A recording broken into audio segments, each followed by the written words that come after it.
네, 2023년 1월 25일 이정훈입니다. 오늘도 매우 춥네요. 요즘 난방비하고 가스비 때문에 깜짝 놀란 사람들이 많습니다. 이러한 시점에서 문재인 전 대통령과 주사파들에게 한마디 하고 싶습니다. 니들이 원자력 없애자고 그랬지, 원자력이 이 추운 시절에, 엄혹한 시절에는 복지란 걸 몰랐냐? 이 XX야. 근데 참 답답합니다. 문재인과 주사파들은 뭐 그저 그러니 그렇다고 볼 수 있는데, 지금 윤석열 정부에서의 산자부, 우리 에너지 문제를 만드는 산자부도 참 답답합니다. 에너지 복주를 무시하고 있습니다. 명분에 빠져 있습니다. 하나하나 설명드리겠습니다. 설 연휴를 끝내면서부터 상당히 추워지고 있죠. 저도 춥네요. 이거 하는 방도 추워갖고 웅크리고 있습니다. 그런데 추워서 이제 가스를 많이 뗀 것도 있겠지만 관리비 폭탄이 날라오고 있습니다. 근데 그게 많이 써서 많이 낸 것도 좋지만 문제는 많이 올랐다는 얘기입니다. 도시가스 협회에 따르면 서울은 전년 대비 38.4%나 올랐습니다. 많이 올랐네요. 38.4% 많이 올랐네요. 그 다음에 주택용으로 기준으로 하게 되면 1년 사이에 42.3%가 올랐습니다. 1년을 기준으로 하면. 주택용을 기준으로 하면. 이렇게 된 거는 러시아 우크라이나 전쟁 때문에 LNG를 수입하고 있죠. 이제 천연가스, 내추럴 가스를 리퀴드, 액화시킵니다. 액체화 시켜갖고 배에 싣고 오는데 그 가격이 급등했기 때문입니다. 그게 올랐으니 무조건 올 수밖에 없죠. 수입 가격이 40.5%나 뛰었네요. 그러니까 다 올라갈 수밖에 없죠. 또 왜 아파트 단지에 따라서는 지역 난방하는 데 있죠. 쓰레기를 태워가지고 나오는 열로 열을 공급받는 아파트가 많습니다. 거기에는 그런 아파트 단지는 난방뿐만 아니라 온수도 싸게 제공받는데 거기도 올랐어요. 1년 사이에 37.8%가 올랐습니다. 와, 많이 올랐네요. 이렇게 한 40% 전후가 올라버리면 사람들이 이제 비명을 지르죠. 그러면 이제 아파트에 따라서는 난방비를 포함시켜서 관리비 나오는 데가 있는데 관리비가 왕창 뛰니까 이제 아파트마다 난립니다. 그러면 이렇게 가스값이 오르면 이 문재인 정권 이 사람들이 전 나쁘다고 봅니다. 이념적으로도 문제고, 원자력 발전을 줄이게 되면은 LNG 발전을 많이 하는데 LNG 발전은요 석탄 발전이 경제적입니다. 쌉니다. 그보다 더 싼 게 원자력 발전인데 원자력 발전하고 석탄 발전을 못하게 했잖아요. 그러면 LNG 발전을 하게 되거든요. LNG 발전은 원자력 발전에 비해서 단가가 3배 정도 비쌉니다.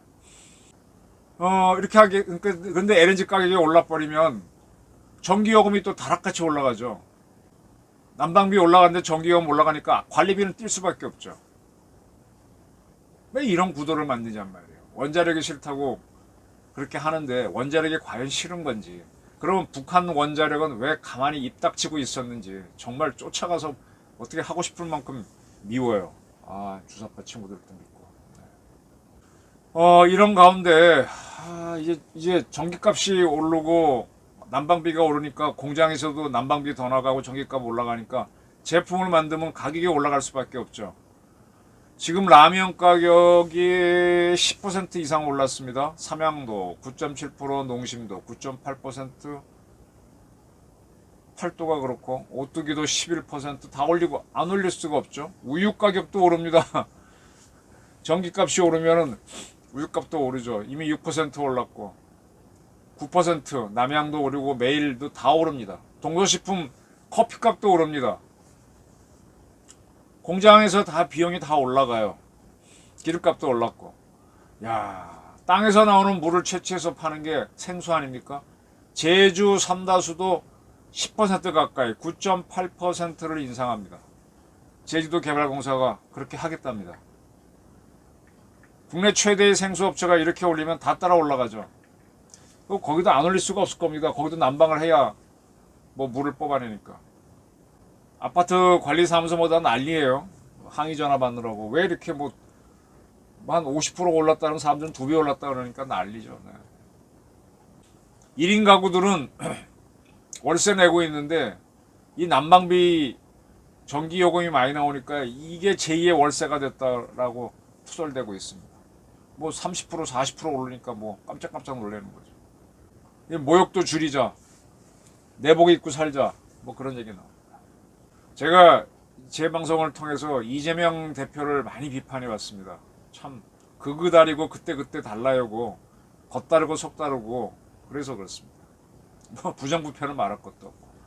이재명 대표가 민주당 설 연휴 끝나고 최고위 회의에서 살을 내는 것 같은 한파와 고물가 때문에 국민이 어느 때보다 힘겨운 명제를 보내는 것 같다. 이러한 고통에 정치가 반응해야 하고 공감해야 하는데 무거운 책임을 느낀다라고 한 후 국제유가 상승 또 엄청난 감추위 때문에 국민이 난방비 폭탄을 맞고 있다. 라고 한 후 취약계층 돈이 없어서 불을 덜 때는 집들을 어떻게 할래? 걱정이다라고 하면서 우리 집에서도 가스요금 난방비가 나왔는데 너무 많이 올라서 깜짝 놀라 잘못 계산된 건가 아닌가 할 정도였다 그랬습니다. 그리고 소액 바우처 지원 예산을 얘기합니다. 좀 어려운 사람들한테는 이렇게 전기를 무료로 쓸 수 있도록 해주는 게 에너지 바우처거든요. 근데 워낙 추우면은 이거 이상을 쓰게 되니까 그분들도 돈을 쓰니까 사는 게 힘들어지죠. 그러면서 30조 규모의 긴급 민생 프로젝트를 하자라고 주장을 했습니다. 지금 이재명 씨는 툭하면 돈 풀자 그러는데 코로나 전국에서 전 세계가 다 그랬으니까 따라가지 않을 수는 없는데 그 많은 돈을 풀었다가 그 돈을 회수하느라고 지금 금리를 올려버리니까 세계 경제가 우크라이나 전쟁 때문이기도 하지만 일어나질 못하잖아요. 돈을 무조건 푼다. 우선은 언발에 오줌 누기라고 따뜻하게 했지만은 그 물이 또 그 오줌을 또 닦으려면 어떡할 겁니까? 생각 없이 참 하는 것 같아요. 그리고 참 이런 말을 합니다. 이러면서 내가 이 사람 진짜 공산주의적 사람이라는 생각이 자꾸 드는데 횡재세를 도입하죠. 횡재. 우리가 갑자기 떼돈 벌면 횡재했다 그러죠. 지금 정유사가 고유가 덕택에 돈을 좀 버는 모양입니다. 그럴 경우에 횡재세를 걷자는 겁니다. 이게 부유세 비슷하죠. 아니 이 문재인 정권 이후의 이 좌파 정권들이 말이에요. 주식 투자하는 사람들이 주식으로 돈을 벌면은 거기 세금을 떼자라고 합니다. 참 좋죠. 돈 많은 사람들이 돈 버는 거. 그러면 주식이 떨어지면은 그 사람들이 손해를 크게 볼 수도 있는데 그때는 그 손해를 보전해 주나요? 물론 세금은 안 걷어가지만 벌 때는 세금 걷어가고 손해 볼 때는 세금은 안 걷어가지만 그 손해는 보전해 주냐고요. 벌 때는 세금 띄어가놓고. 부동산도 좀 올랐다고 해서 공시지가를 적절히 낮춰가지고 많은 세금을 걷어가잖아요. 집값이 이렇게 폭락할 때는 국민들을 위해서 뭘 보장을 해줘요. 물론 세금은 덜 걷겠지만 그렇게 거둔 세금 갖고 자기네가 생색을 내고 어려운 사람 도와주는 척해서 정권을 끌고 가는 게 이게 인민민주주의. 이게 횡재세 같은 개념이 이런 겁니다. 이런 개념 누가 못해서 안 하는 게 아니라 이렇게 하면 나라가 망해요. 아무도 돈을 벌려고 안 합니다. 숨겨놓고 쓰고. 많이 노력해서 번 사람이 잘 쓰고 그리고 나눠줘야 문제가 없지. 이렇게 정부가 횡재세니 부유세니 명목으로 걷어가면요. 이 사람들은 하이리스크 하이리턴이거든. 이번엔 많이 벌었어. 근데 어떨 때는 진짜 리스크만 껴안고 쫄딱 망할. 그때는 정부가 그 사람 도와주나요? 자기 거둔 돈을 세금으로 거둔 돈을 그 사람 위해서 주나요? 안 주잖아요. 자기들이 봤을 때 서민이라고 하는 사람들한테 나눠줘서 편화 얻으려고 하지. 이렇게 하면 사회가 발전을 못합니다. 이재명 씨는 횡재세 도입이나 검토해야 된다 그러니까 답답합니다. 정유사들도 이때 좀 벌어놔야 또 어려울 때 좀 자기를 또 감내를 할 수 있는 거고, 물론 심하면 횡재세 거둘 수 있지만은 지금 이렇게 불안정한 상황에서 당장 횡재세를 걷자 그러면 누가 이렇게 에너지가 부족한 국면에서 해외에 나가서 에너지를 사오려고 하겠습니까? 안 사와? 아니 좀 뭐 갖고 오면 세금으로 다 뜯기는데 뭐하러 해 그러지? 아니 참 이렇게 답답합니다. 자, 제가 그래서 아까 제목에서 문재인과 주사파에게 한마디 하고 싶다. 원자력이 복지야, 에너지가 복지야, 이 말 하고 싶다는 얘기인데, 그러면서 아까 제가 그럼에도 불구하고 이 가스비 관리비 폭탄이 터진 이런 상황에서도 신재생 타령하는 산자부를 고발하겠다고 했는데 그걸 말씀드리겠습니다. 사실과 과학 네트워크라고 하는 우리 원자력을 좀 옹호하는 시민단체가 있습니다. 거기에서 하나의 성명을 발표했습니다. 누가 윤석열 대통령의 눈과 귀를 가리고 있는가, 뭐 그런 제목입니다. 이번에 산업자원부에서 제10차 전력 수급 기본계획, 전력을 어떻게 공급하게 할 것인지 그 기본계획을 세웠습니다. 줄여서 전기본이라고 합니다. 그걸 공고를 했어요. 이 10번째 거라서 제10차 전기본이라고 합니다. 이제 앞으로 우리가 얼마나 많은 전기가 필요할까를 예측하는 게 가장 중요한데, 이 10차 전기본에서는 2036년 대한민국의 최대 전력은 118기가와트라고 해놨어요. 118기가와트는 지금부터 매년 0.6%씩 전기가 늘어난다, 소비가 늘어난다는 걸 전제로 한 겁니다. 진짜 우리나라가 0.6%밖에 전기를 더 쓰지 않을까요? 자, 지난 8차 전기본에서는 2031년에 대한민국이 쓸 전기는 101기가와트라고 그랬는데 이미 2022년에 우리는 94.5기가와트, 거의 100기가와트에 도달했습니다. 왜 이렇게 됐느냐?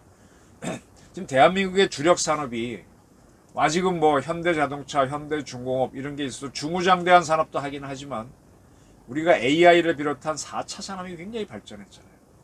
4차 산업이 전기를 많이 씁니다. 로보틱스, AI, 그리고 이제는 뭐 집집마다 인덕션, 그래서 도시가스가 아닌 전기로 취사를 하잖아요. 그러니까 점점 전기를 많이 씁니다. 이 전기를 어떻게 생산하느냐? 석탄이나 석유를 떼서 만들거나 LNG를 떼서 만들거나 핵 에너지를, 원자력 에너지를 써서 만듭니다. 화석 에너지를 갖고 이렇게 만드는 거죠. 근데 이 전기 생산 소비량이 쭉쭉 늘어나고 있어요. 근데 10차 전기본은 아주 천천히 증가할 것으로 해놓고 2031년에 최대치는 이거다 그랬는데 그거는 그렇지가 않다. 그리고 말입니다. 윤석열 대통령이 지금 K방산과 더불어 K원전을 수출하기 위해서 굉장히 애를 쓰고 대통령 공약으로 원자력 진흥을 내걸었잖아요. 문재인은 탈핵을 하겠다 그랬지만 원전 최강국을 만들겠다고 여러 차례 얘기했는데 이 10차 전기본에는 원자력 발전소를 짓겠다는 게 한 줄도 없습니다. 이명박 정부 때 계획을 세웠던 신한울 3, 4억인가? 그거 그대로 짓는 거 외에는 아무것도 없어요. 아까 제가 말씀드렸죠. 저는 이제 한 30년 원자력 하다 보니까 전기도 공부하게 됐고 그걸 가지고 국가안보도 공부하게 됐고 그래서 다양하게 보는 눈을 가졌는데 원자력이 가장 싸고요. 발전단가. 그 다음에 석탄이고 그 다음에 석유고, 물론 수력도 있는데 수력은 의미가 없어요. 너무 적어. 마지막 제일 비싼 게 LNG. 그럼 어쨌든 한국은 지금 전기 소비가 팍팍 늘어나는 나라인데 그러려면 값싸고 질 좋은 전기가 필요하잖아요. 항상 220V로 와야지 이게 230 왔다 200V 왔다 그러면 이 전기가 컴퓨터가 꺼지고 이러지 않겠습니까? 질이 좋아야만 AI가 발전합니다. 이 화력 발전, 원자력 발전이 왜 좋은가 하면요. 이렇게 열을 내는 걸 조절할 수 있잖아요. 수력은 이 물의 낙차에서 발전을 하는 건데 물이 많이 올 때는 이 댐에 쌓이는 물의 양도 늘어나니까 낙차가 커져갖고 수차가 잘 들어가고 가물면은 물이 수차를 돌려주면 힘이 약해서 전기량이 줄고 질이 나빠져요.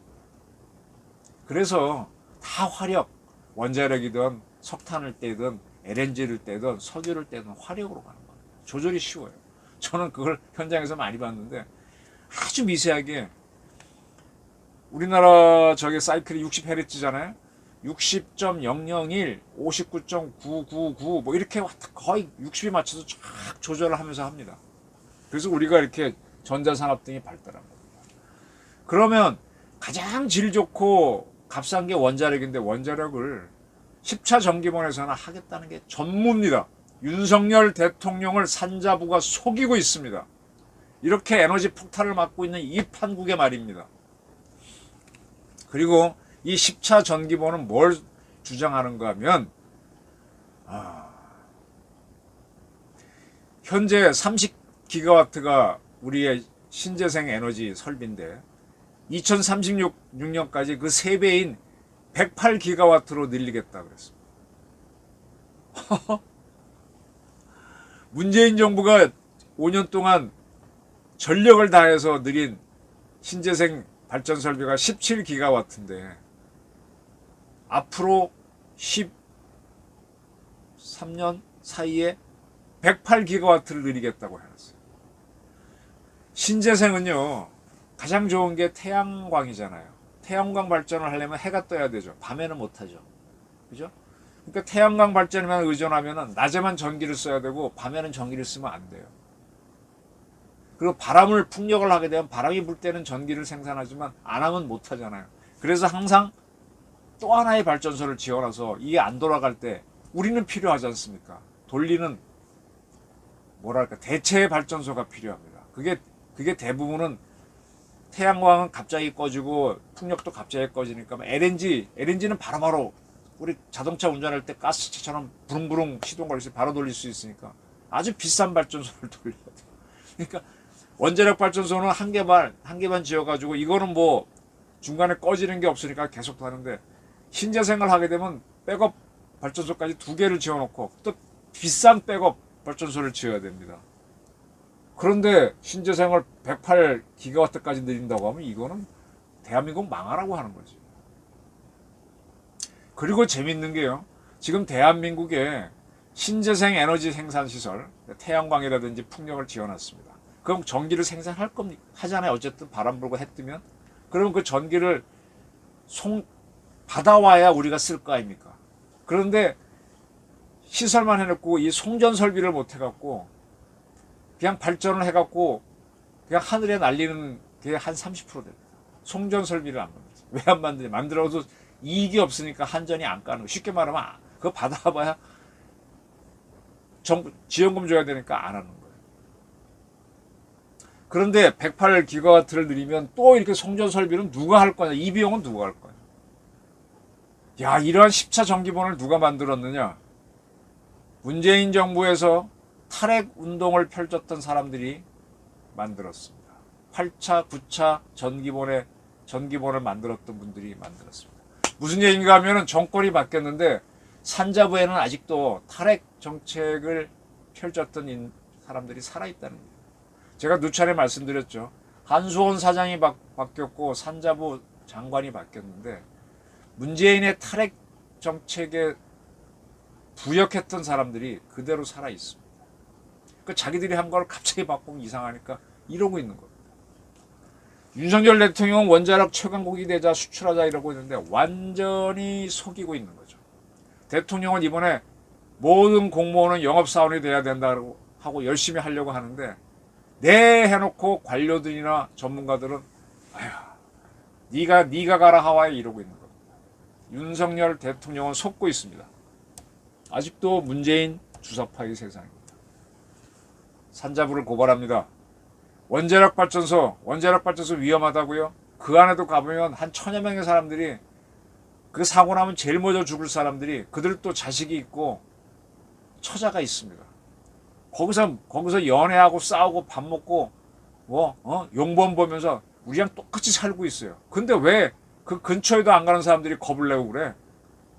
저는 그 사람들이 술 먹다 뭐 기분 나빠 서로 주먹질하는 것도 봤어요. 우리랑 똑같이 지냅니다. 거의 불안하면 그렇게 지내겠습니까? 제발 속지 마십시오. 위험한 거는 석탄이나 석유나 LNG나 다 똑같습니다. 그걸 관리하는 게 인간의 일이고요. 문재인 주사파에게 다시 경고합니다. 원자력이 복지야. 원자력이 복지야. 그리고 윤석열 대통령은 10차 전기보험 만든 산자부 그 탈핵 부역자에게 속지 마십시오. 아주 추운 날 에너지 설명을 드렸습니다. 경청해 주셔서 고맙습니다.